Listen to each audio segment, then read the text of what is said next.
Good morning, boys and girls. I'm so glad you could join me on this beautiful day. I'm Diana Sanner, and I'm a member of the Murrysville Garden Club. And you know the ladies of the garden club, they love to garden and they love to grow flowers. And if they grow flowers, there are some special pollinator friends that come to those flowers to sip the nectar and spread that pollen to all the other flowers. I brought 2 flowers from my house, and I'll share with you who I've been watching as I look at my hanging baskets every day. At the front of my house, I have this pink lantana, and the hummingbirds love that lantana. It's on a staff with the hooks, and I also have red lantana at the front of my house. You should see this little friend that I'm going to be talking about, and that is a hummingbird. He goes around and around and around and all around. Then he zips to the red ones that are out front. Then he comes to my patio and he looks at the Doranthus meso trailing red. These little red flowers haven't opened very much, but as the sun gets higher in the sky, they come out and the hummingbirds love them. Well, as you're listening to me, are you sitting on the rug? Are you sitting in your chair? Are you listening? Are you looking at me? I hope so, because if you in front of me, I would be smiling. So I hope whoever your helper might be, whether it's a parent, a grandparent, a babysitter, a nanny, I hope you're using your best manners, because I think we're going to have some fun today.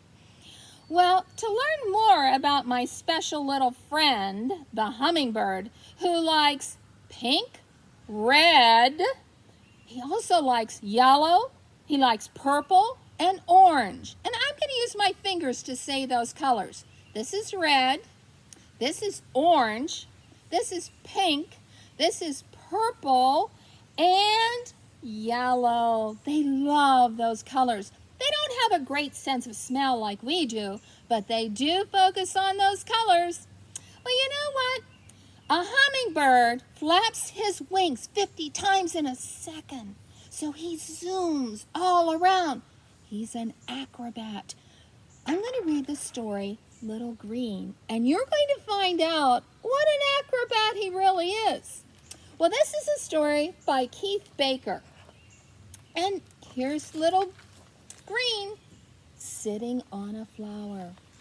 Well, this little boy is watching out his window and he says, "I see you out there, Little Green, in the flowers and between." And this is where he does his zooming all around, and the little boy's intently watching. Zipping round and round and round. And look, he's putting his bill into the fluted flower to get some nectar and spread some pollen too. Jigging, jagging, down, up, up, down. Look at that zigzag pattern he's doing. Sip, sip, sipping, dip, dip, dipping. First he dips and then he sips. He wants to get that nectar because he's very hungry from all that flying. Looping in a curly cue. And look at his loop-de-loops. He is quite the acrobat. Little Green, I still see you, says the little boy. Going, coming, swiftly humming. And if you have flowers that attract hummingbirds, you will hear that humming sound that their wings make. Stopping. He puts his little feet on a branch, and that's how he sleeps at night. Starting. Look at those wings. Dashing, darting, zigging, zagging, everywhere. Oh my goodness. Hovering up in the air. Coming for a closer view. Look at him getting down. I wonder if you see me too, says the little boy. Well, I've been busy watching you. Do you know why the little boy's been busy watching? And painting how you flew and flew. And if you ever are so lucky enough to see a hummingbird, you will see them doing all of those motions. They zip, zap, up, down, They go from flower to flower. You're going to love to see them. As an adult, I enjoy watching them flying at my flowers. You see, I used to have flowers in the ground that attracted the bees, the butterflies, and the hummingbirds, our pollinators. But guess what happened? Our friend the deer just came and ate all my flowers. So now I just have hanging baskets at the front of my house and at the back of my house. And I still see lots of bees and butterflies and hummingbirds. Well, you know what? I learned so many things about the hummingbird that I wanted to share with you. So, I learned, this is a penny. Abe Lincoln's on the front. They weigh about as much as a hummingbird. I can't believe that they're that light.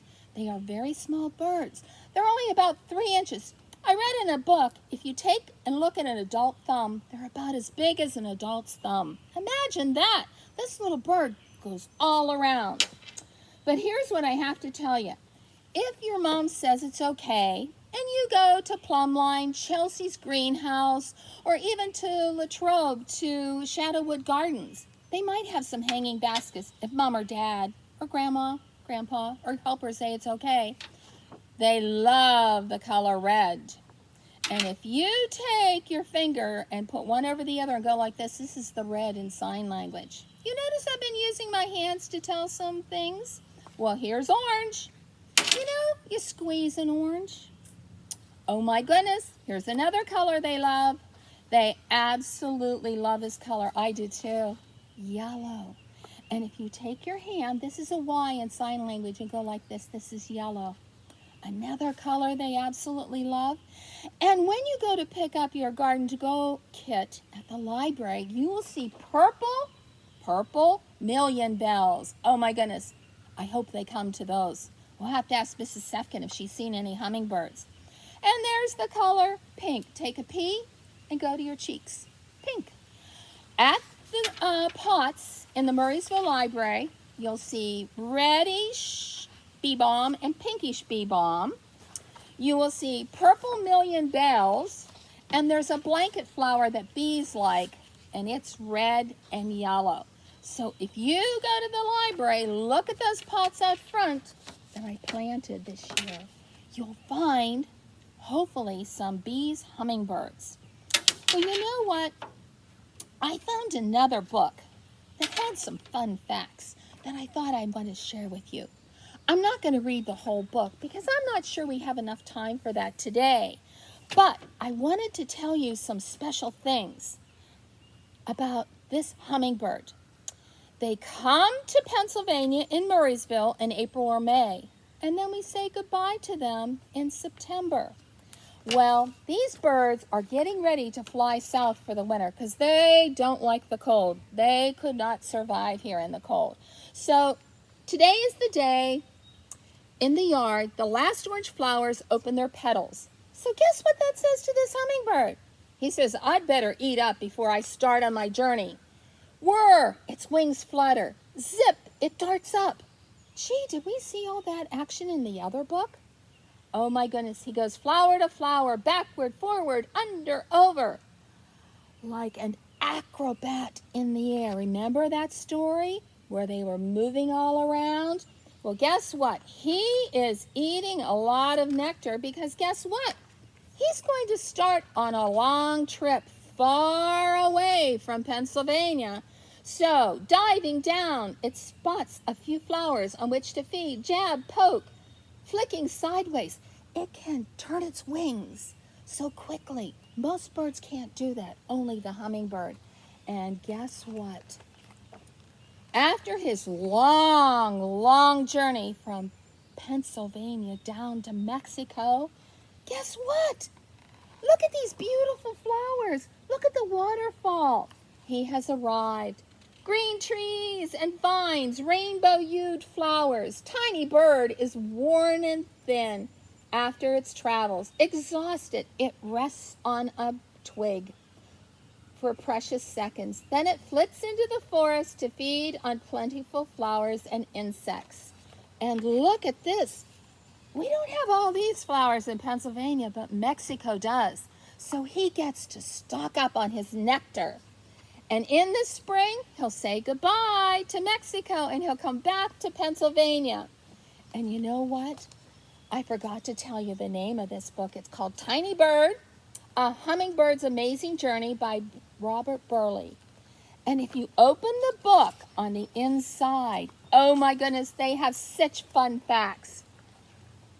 I'm going to turn it so you can see it better. You see this quarter? That's how big a mummy hummingbird makes her nest.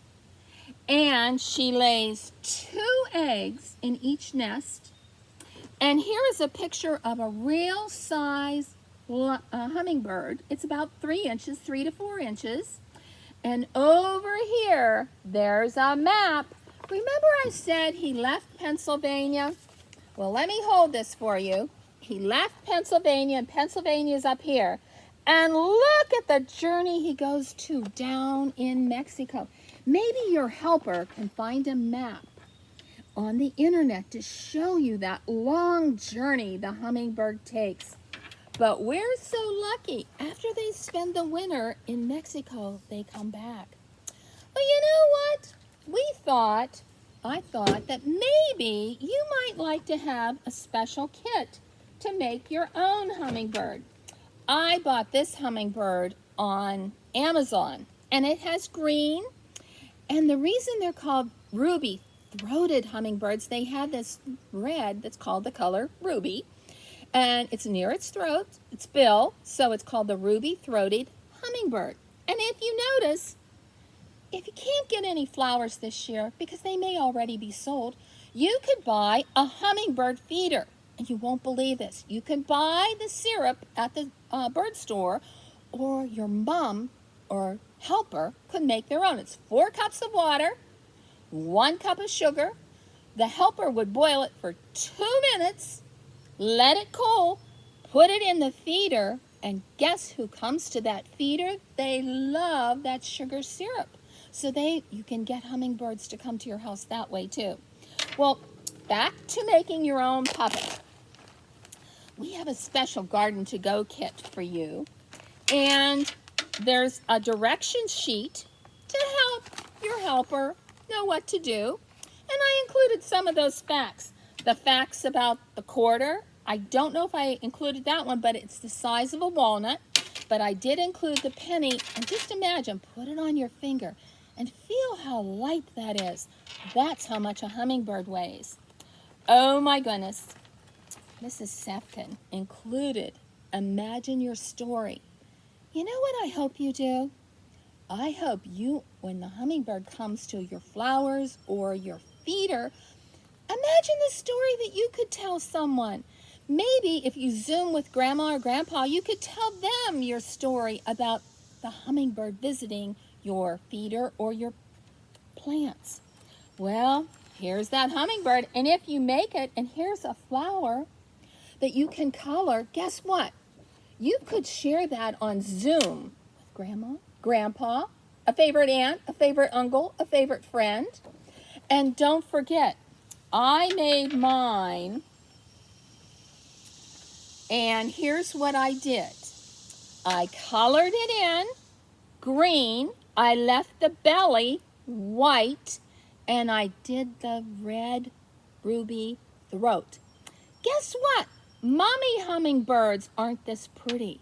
They're duller in color. They're like a grayish, brownish, because mummies do not want to be seen in their nest. They want to keep their babies safe. So only the daddy has the red throat. So I made a daddy hummingbird. And then remember I told you that they like these special colors? Remember I said red, I said yellow, I said purple, I said pink, and let's see if I can get them all in a little fan, and orange. So you decide what color to make your little flower, and you color it in, and then you pretend to take that little hummingbird. You see that bill? He has a tongue that comes out. Okay, everybody, stick out your tongue. And it goes down the flower, and it gets that nectar, and it takes that pollen and takes it to another flower. That's why bees are so important, because we wouldn't have pumpkins, we wouldn't have apples and many plants unless the pollinators did their job of taking the pollen from one plant to the next plant. And guess what I did on the back of my flower? I just put that penny that's on your sheet to make your puppet, and I glued it to the back, and I also included some of the colors that hummingbirds like. And it also says, hummingbird can't smell well, but the colors attract them, so don't forget red, orange, purple, yellow, and pink. And don't forget they're going to drink with that bill and that tongue. Stick out your tongue down into the flower and bring it back. You got lots of nectar to keep you healthy. So I put all those facts on the back. So you can make yours at home. And if you notice in the kit, there are 2 popsicle sticks. And they have not been used. They're fresh, never used. And I glued them to the back of my hummingbird and the back of my flower. And then I also taped them. Because, you know, sometimes that glue, it just doesn't stick as well as you think. And I hope you'll pretend to give your hummingbird some food. And then that Mrs. Sefkin, she included a surprise packet that we hope you plant. Because, you know, the Garden Clubs of America, they have a special theme that they want children to use. It's called Help Us Plant America. If you plant your seed packet, and I have one more thing for you. I have some pumpkin seeds that I saved from my pumpkin. And guess what? The directions are here, and it goes with the book, The Saved Seed. And you know what? The seed tells the story that he was saved. And the next year, guess what the bees did? The bees came and pollinated the flowers, and so the pumpkin grew. Now, I know that some of you probably go to Farmer Schramm, and you buy his fruits and vegetables. Well, I talked to Farmer Schramm, and he told me right now is the time to plant the 5 seeds that I saved for you. And they're in this little packet, and you don't have to worry. It tells you exactly how to plant it. You have the directions. I hope your helper will help you plant it. You make a hill of dirt. You poke your finger in, and don't forget, wear gloves when you poke your finger in the dirt. That's what they tell me you have to do. You put 1 seed in each hole, tamp it down, water it, and guess what? 5 little seedlings will come up. And as they start to grow, guess what you have to do? You have to pull 2 of them out so there are only 3. And when you have 3 seedlings, when they get bigger, you pull 2 out so that you have 1 left. And you have a vine that grows like this. This is your pumpkin vine. And guess what? If you grow a pumpkin, you can turn it into a jack-o'-lantern. Well, I hope you grow a pumpkin, and I hope you have a very happy Halloween by carving your own pumpkin. Boys and girls, boys and girls, this is the boy tipping his hat, and this is the girls a long time ago used to wear bonnets with ribbons. So boys and girls, thank you for joining me today for a Plant It lesson. You learned a little bit about hummingbirds, pollinators. You learned what colors the hummingbird liked, and you learned that they weigh as much as do you remember the name of the coin? I hope you do. It is a penny, and mine has disappeared from the table. But hopefully your helper will give you a penny that you can put it on your finger. And I hope you remember so many fun facts about they travel to Mexico. I wish you were here today because then I could sign you a special message. The message that I would probably sign to you is, you are wonderful boys and girls. Thank you again for being with me today, and I hope you will plant that surprise packet. I hope you'll look out for hummingbirds, and don't forget to check out those 2 big pots that were planted by me at the Murrysville Library. And that's where you'll pick up your special packet that has all of these supplies. And don't forget, imagine your story that you're going to create for someone that you Zoom with. Your grandmother, grandfather, aunt, uncle, cousin would love to hear about your special, special hummingbird. And don't forget, you could take the puppets when you Zoom and show them how that hummingbird puts its bill down into the tube of the flower. Thanks again for joining me. Be happy. Enjoy the sunshine.